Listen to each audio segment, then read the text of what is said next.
All right, we are back. Excuse me. And it is time to see Leenock against Next Live Forever. This poor guy, Next Live Forever, everyone has already counted him out. But here he is. Maybe he can do it. Maybe he can't. Maybe Leenock will pluck him up like a plant. Maybe. The map lineup. Curtis Plateau, Blistering Sands, and Jungle Basin. Now, I would talk more about the maps, but Leenock, I feel, is like this guy is Code S. This guy's Code S material. I think he's not keeping up with people like Nesty or Hydra, but still a top-level Zerg. And I can't see him right below them, I'd say. Yeah, I would say so, yeah. I cannot see Next Live Forever winning this from what we've seen from him. He's basically disappeared after getting arguably the easiest bracket in GSL 1 and getting to the top 4. Yeah. And with a real upset cheese fest against Maka to get to the top 4 from the top 8.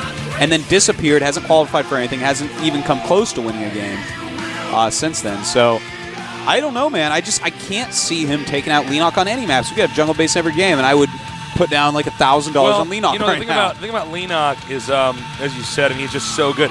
I honestly do think our player to the right is probably Code A quality, but you never know. Maybe he's improved drastically. I have no idea.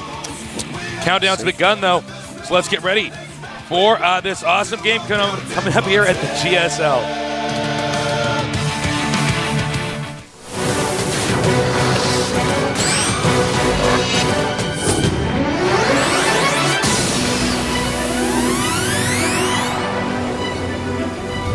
Okay, over here in the upper right, in spots that are going to be pretty good for Zerg, we have an amazing player. Leenock for you. Zoop.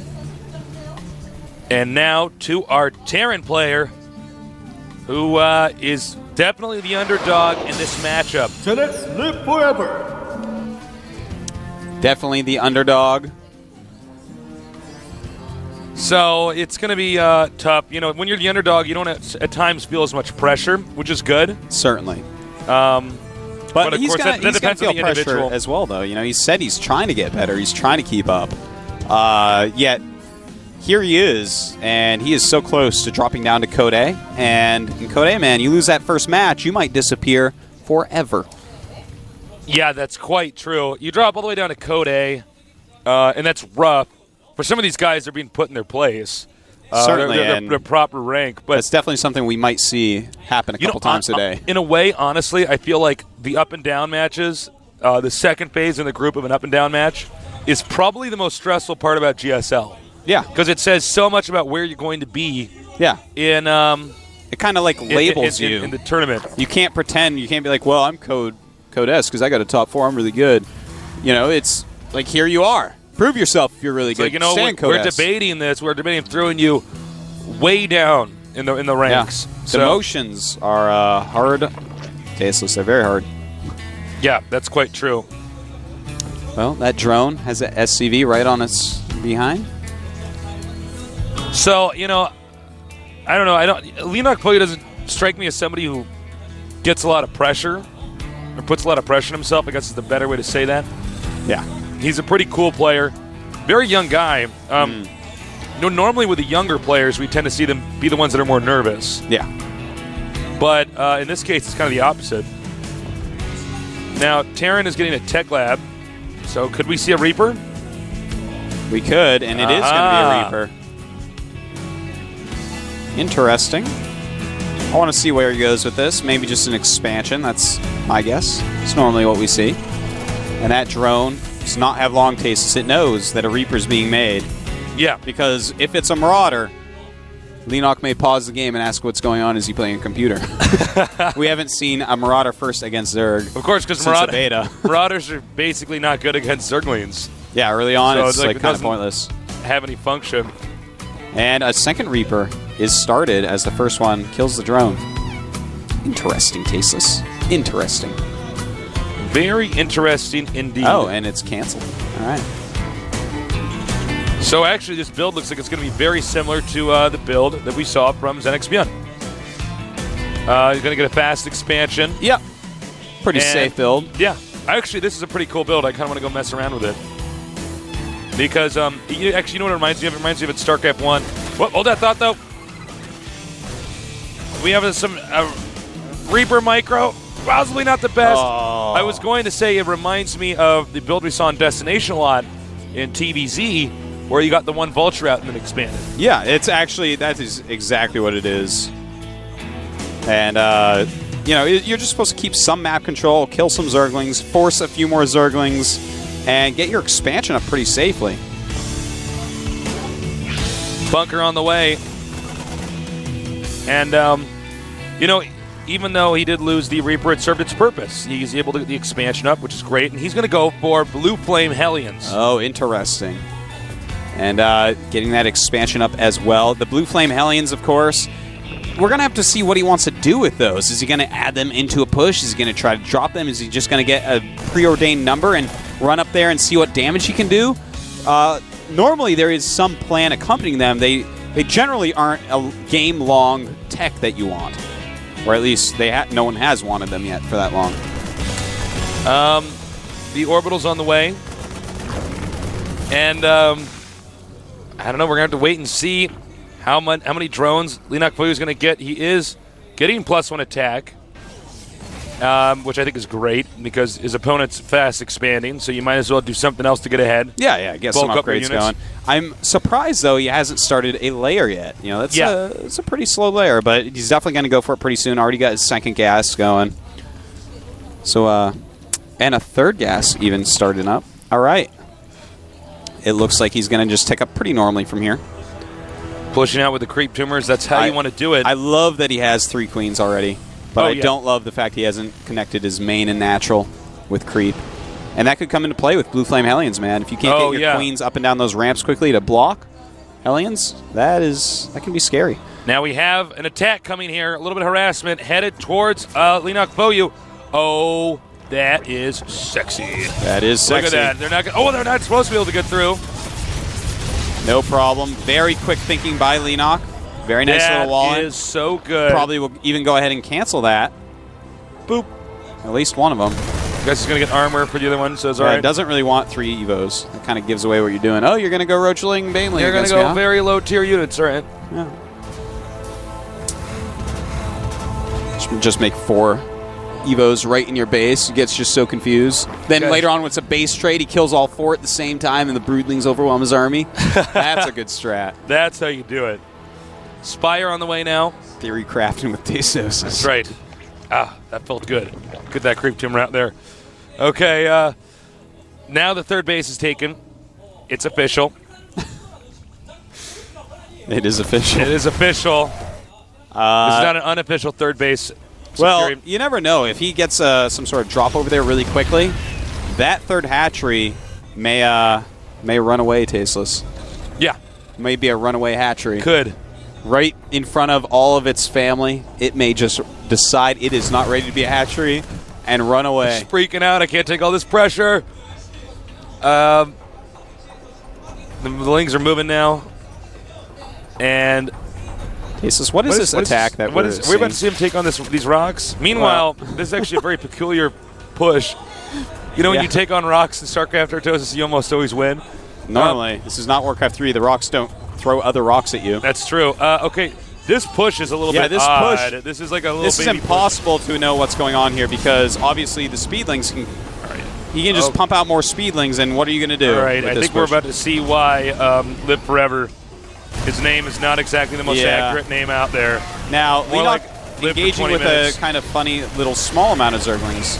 Of course, he's making 24 more Zerglings now. LiveForever, after losing that much, decides to attack. This is like actually a build that doesn't make any sense. Tasteless, what you were saying about you think that LiveForever is Code A material, I disagree.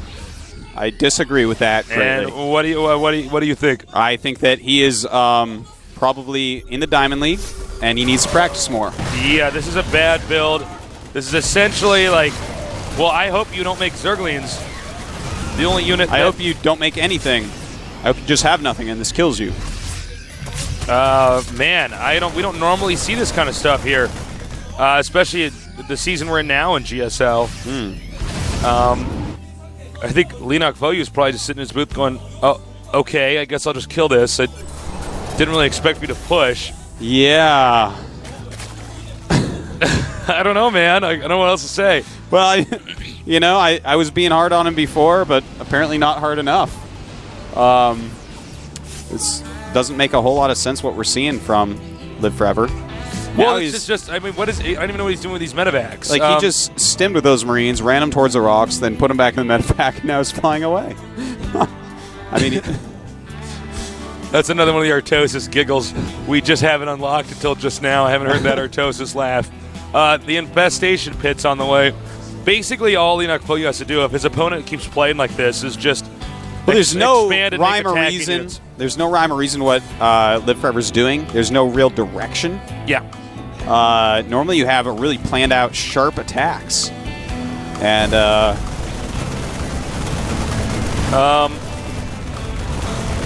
this is all right, well, he's going to try to push over here now. Now this strategy actually is pretty good in cross spots. We've seen it done before.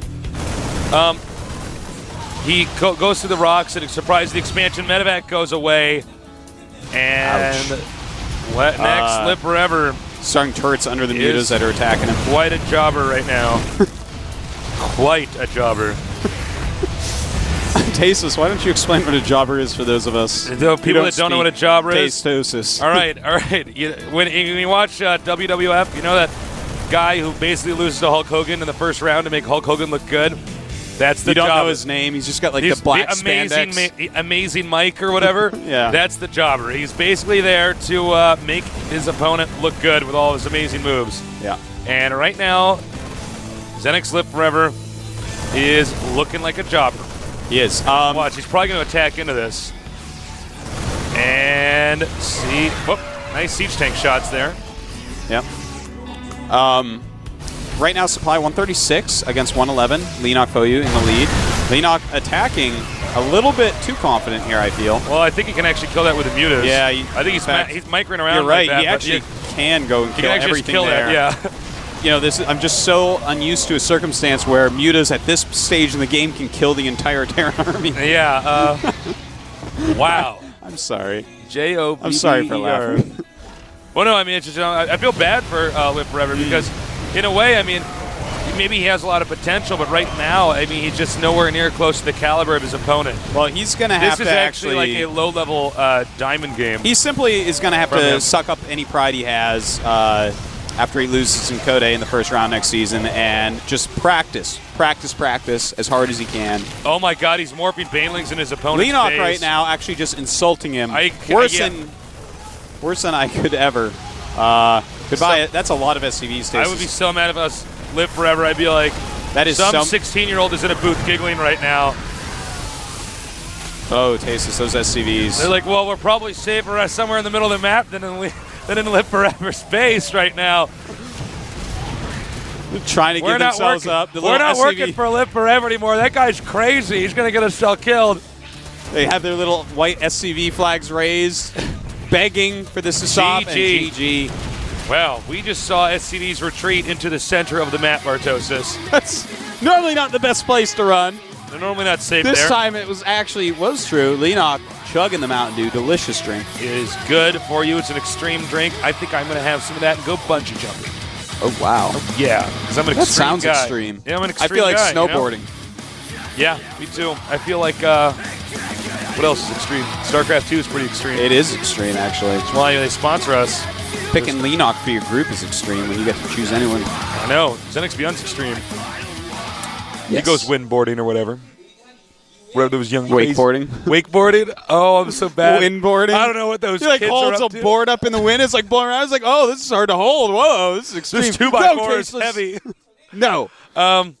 Man, that was a pretty one-sided game. Yeah. Now, look, if you guys are new to StarCraft or if you're a nub, here's the difference. It's not that Leenock Foyu was so good, it's that LiveForever was so bad. LiveForever is just attacking in a moment when it's not going to work. Anybody who knows how to make Zerglings... just so completely nonsensical. Like, all right, I'm fairly certain... I'm going to go for 2 tanks, medevac, and 8 Marines. This works. They just made the Masters League everywhere, and all right. I don't think he's in it. Countdown has begun. Let's see if LiveForever can make a comeback. I don't know if that's possible.